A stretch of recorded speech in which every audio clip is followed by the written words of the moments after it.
Saya punya rencana. Senior, ikuti apa yang saya katakan, atur formasi pemurnian Gu dalam jiwa, lalu mengatur formasi pembunuhan Gu. Petik 2. Kamu berpura-pura frustrasi dan ingin membuat Gu ini menghilang menjadi abu dan membuatnya panik, lalu kamu dengan sengaja menunjukkan kelemahan dan memberinya kesempatan untuk memikat Gu ini ke dalam tubuhmu. Chu Feng berkata diam-diam. Chief Long juga langsung setuju. Dia sudah lama kehabisan pilihan, dan sekarang dia mematuhi kata-kata Chu Feng dan menaruh semua harapannya pada Chu Feng. Rencana tersebut segera dirumuskan dan dilaksanakan. Ketika formasi sudah siap, Guru Tao Long Er juga mulai kehilangan kesadaran, dan Guru Tao Long mulai mengatur formasi penghancuran. Formasinya sudah selesai, dan Long Daochang juga pandai berakting.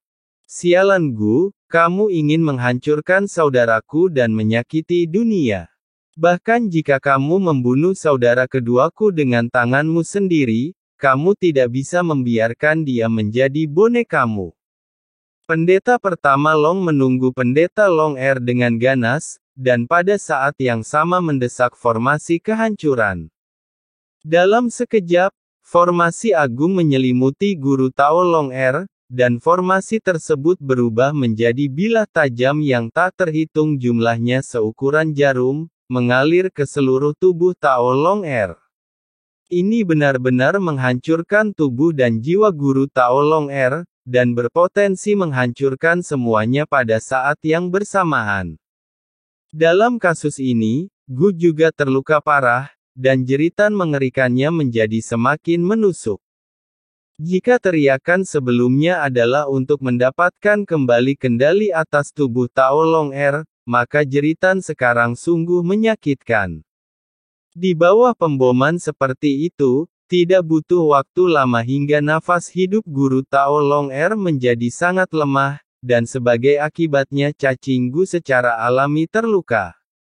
Tapi tiba-tiba, Chief Long berhenti mengaktifkan formasi dan berlutut di tanah, seteguk darah muncrat.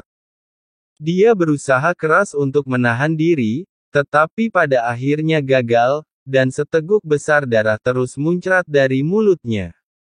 Melihat hal tersebut, cacing Gu melompat keluar dan masuk ke dalam mulut Long Er Dao Long. Ia juga mengetahui bahwa setelah Long Daochang pulih, dia akan terus mengaktifkan formasi.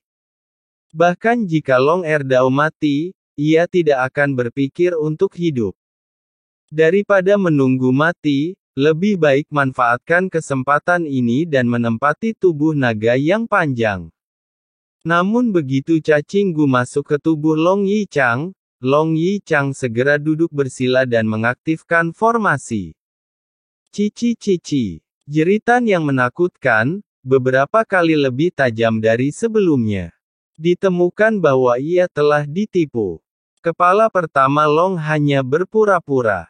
Di dalam tubuh kepala pertama Long, formasi untuk menyempurnakannya telah diatur.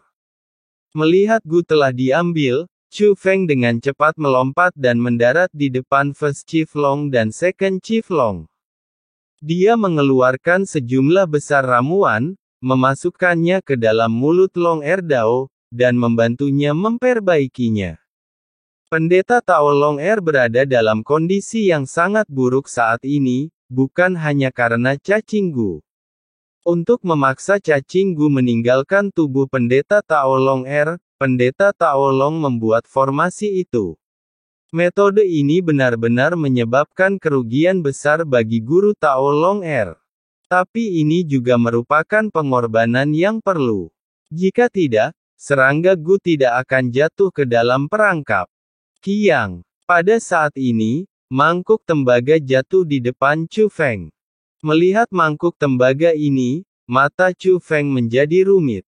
Mangkuk ini memiliki kekuatan pertahanan dan serangan yang sangat kuat. Namun pertahanannya bukan dari luar, melainkan dari dalam. Teman kecil Chu Feng, bantu aku menutupi kepalaku. Jika aku gagal memperbaiki Gu ini, Aku tidak boleh membiarkannya menyakiti orang lain. Chu Feng mengerti apa yang dimaksud Long Dao Chang. Bahkan jika Gu ini dibodohi, tidak akan mudah untuk memperbaikinya. Tidak hanya membutuhkan waktu lama, tetapi juga akan ada risiko kegagalan. Tidak mungkin, Gu ini memang terlalu sulit untuk dihadapi. Chu Feng mengikuti instruksi Long Daichi dan bekerja sama untuk mengaktifkan mangkuk tersebut. Pada akhirnya, mangkuk tersebut bergabung dengan Long Daichi dan berubah menjadi sesuatu yang tingginya ratusan meter, menutupinya. Chu Feng menyeret guru Tao Long Er ke samping dan mengatur formasi penyembuhan untuknya. Dia memiliki kemampuan terbatas dan hanya dapat melakukan banyak hal. Namun, meskipun guru Tao Long Er terluka parah dan tidak sadarkan diri sepenuhnya saat ini, dia akhirnya akan pulih seiring berjalannya waktu. Yang benar-benar berbahaya adalah naga itu tumbuh. Saudaraku, ayo, lihat, ada perubahan di zaman para dewa. Saat ini, Wang Qiang menunjuk keluar jendela dan berkata. Melihat ini, Chu Feng juga datang ke jendela dan melihat keluar. Benar saja, seperti yang dikatakan Wang Qiang, ada perubahan di luar. Dan perubahannya tidaklah sederhana. Dantian hantu di zaman para dewa awalnya merupakan pintu masuk, dan di belakangnya terdapat cermin yang memantulkan pemandangan internal. Saat ini, benda tersebut masih berupa cermin, namun tidak lagi memantulkan gambaran apapun, dan mustahil untuk melihat keadaan di dalam zaman para dewa. Dan di sekitar cermin, kekuatan pesona yang agung muncul, membentuk beberapa rantai besar yang tembus cahaya. Rantai itu setebal dunia kecil. Rantai itu terseret, dan langit berbintang bergetar hebat. Suara tabrakan bergema di seluruh langit berbintang. Akhirnya rantai itu mengikat cermin. Namun, kekuatan penghalang itu tidak hilang. Sebaliknya, sebatang dupa setebal rantai dipadatkan dan berdiri di atas cermin. Ia juga merupakan benda yang tembus cahaya. Meski sekilas terlihat terbentuk oleh formasi, ia sangat hidup sehingga benar-benar terbakar. Buka matamu. Aku belum pernah melihat aroma sebesar ini. Wang Qiang menghela nafas. Hanya saja ini, apa artinya ini? Masih menyala. Seharusnya zaman para dewa telah disegel, dan sekarang orang-orang di dalam tidak bisa keluar. Lalu, apa arti wewangian itu? Wang Qiang bertanya lagi. Saya kira ini mungkin waktunya. Entah waktunya sudah habis dan rantainya otomatis terlepas, atau waktunya sudah habis dan mereka masih belum bisa keluar. Anda akan mati di dalamnya, kata Chu Feng. Baguslah kita menyerah. Petik 2. Benar saja, keputusan saudara-saudara kita adalah yang paling bijaksana. Wang Qiang berpuas diri. Namun saat ini, cermin yang terhalang itu bereaksi lagi. Meski telah diikat oleh rantai penghalang yang tebal, karena rantainya tembus cahaya, gambar yang terpantul di cermin masih dapat terlihat. Anda dapat melihat dengan jelas. Langit berbintang yang dipantulkan cermin masih berbeda dengan sebelumnya. Bintang-bintang di dalamnya berbeda-beda ukurannya. Ada yang bersinar seperti matahari, ada yang bersinar keemasan, dan ada pula yang bersinar terang. Meteor-meteor yang saling berkejaran, terbang cepat ke arah yang sama.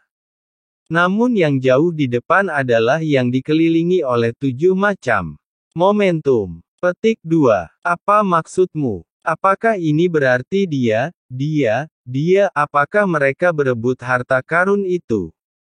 Kenapa Lao Dengjie Tianran itu, kenapa dia berlari begitu cepat? Wang Qiang mengutuk secara langsung.